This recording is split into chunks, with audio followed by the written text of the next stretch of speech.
Welcome to another episode of Headline Canada. Today we have with us Brampton's Regional Councillor for Ward 9 and 10, John Suprovieri.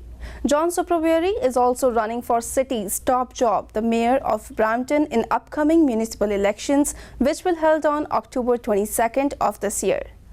Hello sir, a very warm welcome to our studio. Thank you, Jasleen, and I'm very happy to be here, and thank you for giving me the opportunity to bring my message to the people. It's a pleasure for us as well.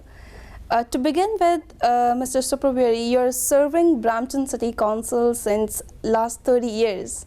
Tell us something about your journey. Oh, it's Jasleen, it's been a long journey. 30 years is a long time. But it's been such a rewarding experience for me to have been able to serve the community of Wards 9 and 10. When I first started in 1988, I was 43 years old at my prime. It was my prime time. Yes. And the community I represented back then, it was mostly a farm community with the Castlemore Estate area, which is still there today. It's probably one of the nicest areas of Brampton. And at that time, there was about 8,000 people living in what is now Ward 9 and 10. And today, that same area has grown to about 150,000 people. So I was able to live that experience of the planning and execution of a brand new community, which now is home to probably the largest South Asian community in a GTA and maybe even in Canada. The 80% of my constituents in Ward 9 and 10 are of South Asian background, and so I learned the ways of the South Asians.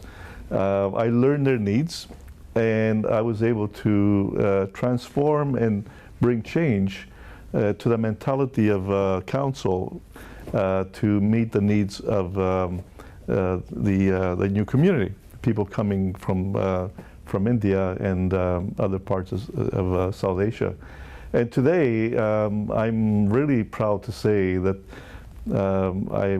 probably Ward 9 and 10 is one of the nicest parts of Brampton. The way it developed and the facilities, amenities that have been provided to the community is tops. There's the best in Brampton, and probably some of the best in the GTA, in the province of Ontario. So I've learned a lot. I've learned I've grown with the community. As the community grew, I grew with it, and today I believe I'm a better man for that, for having experienced all the new aspects of a growing community and the people coming toward 9 and 10. So it's been a very rewarding experience. Both my sons live in Ward 9 and 10. One is in Ward 9, one is in Ward 10, and they have their children. And I'm very proud to be living in Brampton, and so is my family, and we're very happy. And I would not go anywhere else. I'm going to be in Brampton, till it's time to go to the next life, maybe, if there is. Absolutely, and we see Brampton is now the 9th largest city of Canada, and it is a developed city, and it's developing each and every day. Mr. Suprovieri, after serving City Hall for 30 years, what made you decide to run as a mayor for the Brampton? Jasleen, it was a very tough decision for me to make. I was prepared to retire. I passed my retirement age, as you can probably figure out. Yes. And I was ready for retirement. I believe that Ward 9 and 10 are in good shape, and it was time for me to have some quality life and and become a more of a personal life rather than a public life. I've been torn for the last 6 months deciding whether to run or not to run. What made me decide to run again is that I believe that the people of Brampton deserve an option, to have a choice. I have not been happy with this term as the majority of council. It's been a very disruptive term. We have not achieved very much, and I believe it's mostly due to the poor leadership. Our present mayor has not been able to bind the council in a way that we can respect each other and work together, regardless of our opinions or disagreements. There's always disagreement between people about various issues, but at the end of the day, we should always be respectful to each other and respect the decisions that have been made by the majority. And this has not happened. And this is, I give the responsibility to the mayor, who I believe is should be the captain of a team, or the person who will try to work with all the councillors to keep the peace and keep the harmony and not the infighting that's has occurred.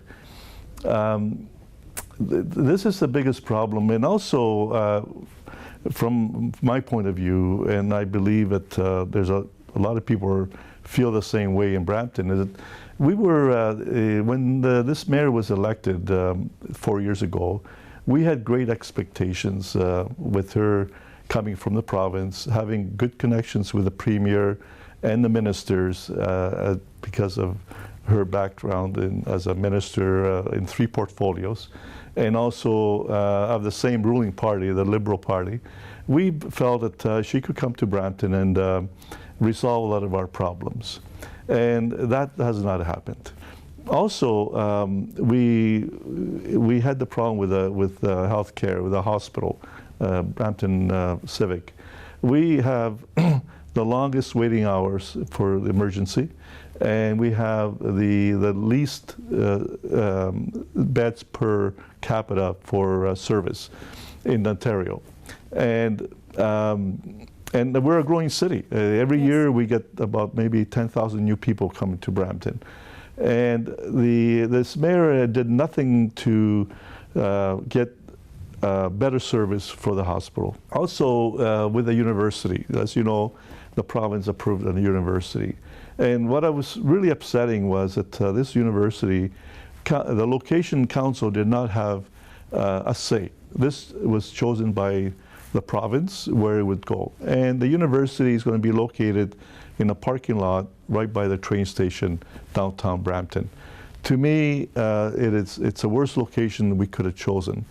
We have other locations that are much better, and council did not have an opportunity to have a say, have a voice. And our mayor accepted whatever the province chose. And to me, that was not a good choice. And I'm hoping that if I become the mayor, that will be revisited and we'll choose a better location. Coming to the priorities, so if elected as a mayor, what will be your focus on, what will be your top priorities about Brampton?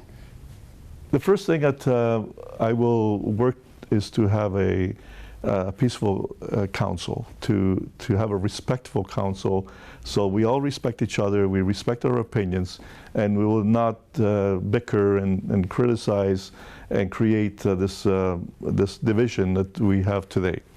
Today the council is very divided. The majority of council do not support this mayor, and I want to fix that. I want to have it so that we have a teamwork, and I want to bring some harmony in council so we can move on and not look back and criticize each other. I also want to make sure that the province addresses the hospital needs. Also, The next priority is to have a better transit system for rapid transit. We have determined, council in the past, that Queen Street is the priority for Brampton, for having a better transit system on Queen Street.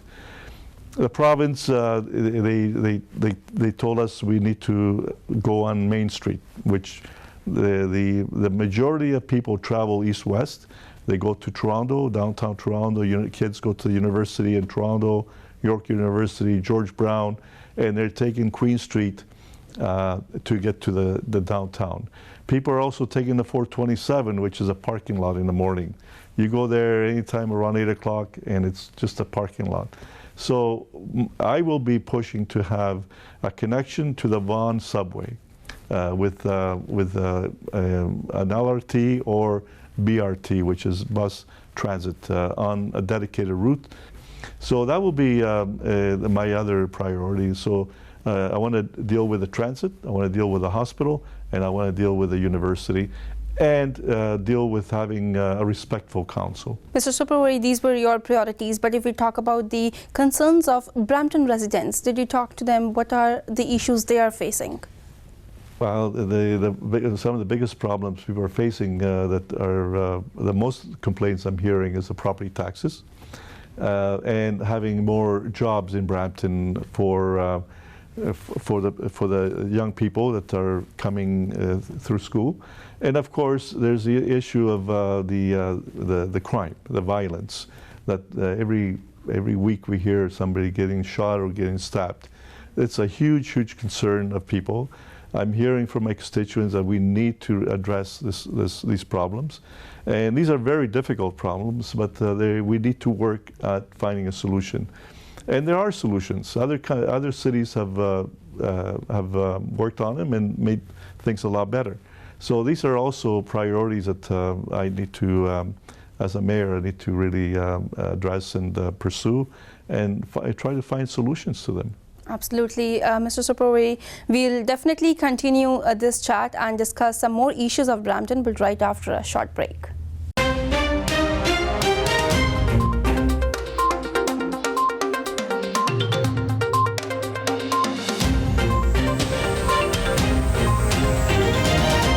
Welcome back. After the break, we have in conversation with us the City Councillor of Brampton, John Suprovieri, who's also running for Brampton's mayor. Mr. Suprovieri, we would like to know, how do you see this race with other four candidates? Well, I'm very confident because I have a lot of grassroots support. I would not have taken this step unless I was assured that people were supporting me. And as a matter of fact, when people found out I was planning to retire, I got so many emails and calls saying, please don't retire.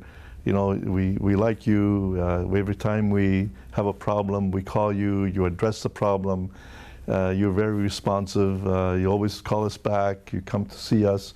And this has been my style of being a councillor. And I believe this has been the reason why I have succeeded and survived for 30 years in this position, because generally speaking, politicians don't do the job, people do not hesitate to remove them, and so that's been my style, and so the encouragement I received from the constituents saying, please don't retire, stay, run again. And I say, well, you know, like, it can't stay forever. You know, sooner or later we have to. But yeah, but you still, you know, have a strong. You're still healthy. You still have a lot of desire. You have a strong will, so you can still stay. So I decided that, and given the issues that we spoke about before, I decided to give the people a choice. Now I know there's other people running in the race, and that's great, because that's what makes democracy really work, is to give the people a choice. It's not healthy when people have no choice, and they have to pick. Somebody goes in that people really don't want. So to me, I make myself available for the position, and I've come up with this. I've come up with this to make me at peace with myself. I said, if I am successful, I will be happy for Brampton residents. If I am not successful, I will be happy for me. So then now I can say I tried. People were happy with, to choose someone else. And now I can retire and enjoy a better life. Yeah. We see that you have a colorful past. You made headlines across the country last year after replying to constituents' email with the subject line that why white people are still planning Brampton's future. You were also part of a controversial Brampton library project. Yes, I've been. I have been very vocal. I speak up, and I'm known for that, and I've been that way ever since day one. And yes, I've been in the news a lot, and not only last year, but the previous years. Yeah. With our former mayor Susan Fennell, when we found out that there was a lot of things going on, and I was very vocal. Yeah. And I was, and I've been that way. That's my style. Now, as far as that email issue, it was a very unfortunate that the way it was taken totally out of context. First of all, the person who was complaining about why people are still planning Brampton's future is a lady that is very, to me, she's a very racist person, so when I replied, basically I was trying to defend the system. I was talking about the Canadian system that the forefathers established, which happened to be the British and the French. That's who established the Canadian system. So I refer to these people as white people. They're Canadians. I should have said Canadians, but because this lady used the word terminology white, why are white people still planning Brampton's future? I responded in a sarcastic way.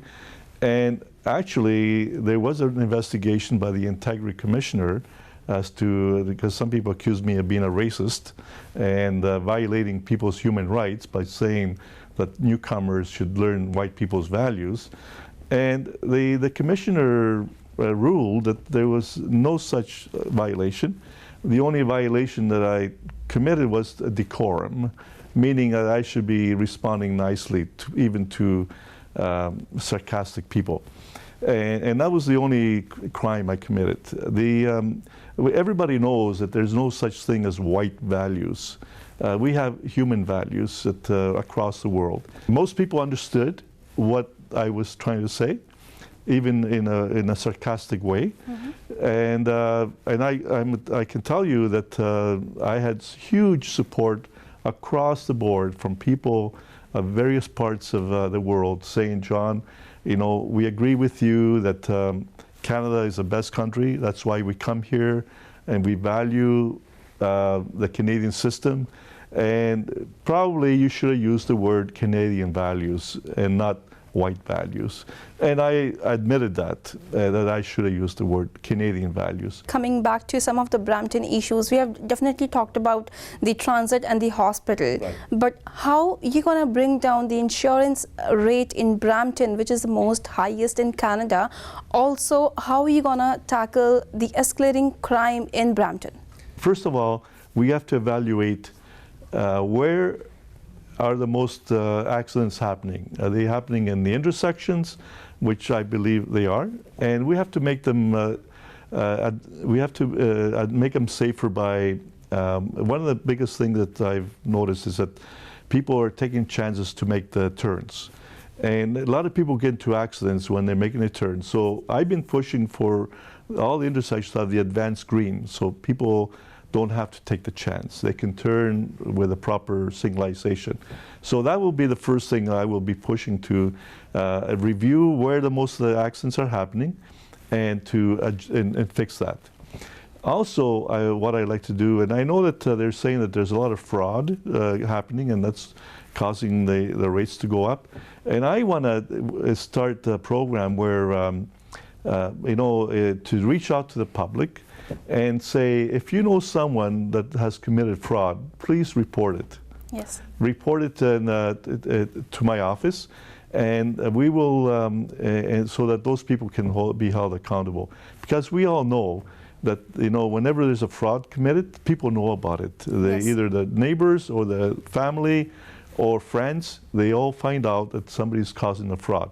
So once it's known that we're keeping an eye on these people, that if they're committing a fraud, that they're going to be reported and get into big trouble, I think that they will stop doing that. Because I say that when the cat's watching, the mouse will not play. And but when the cat's away, the mice will play.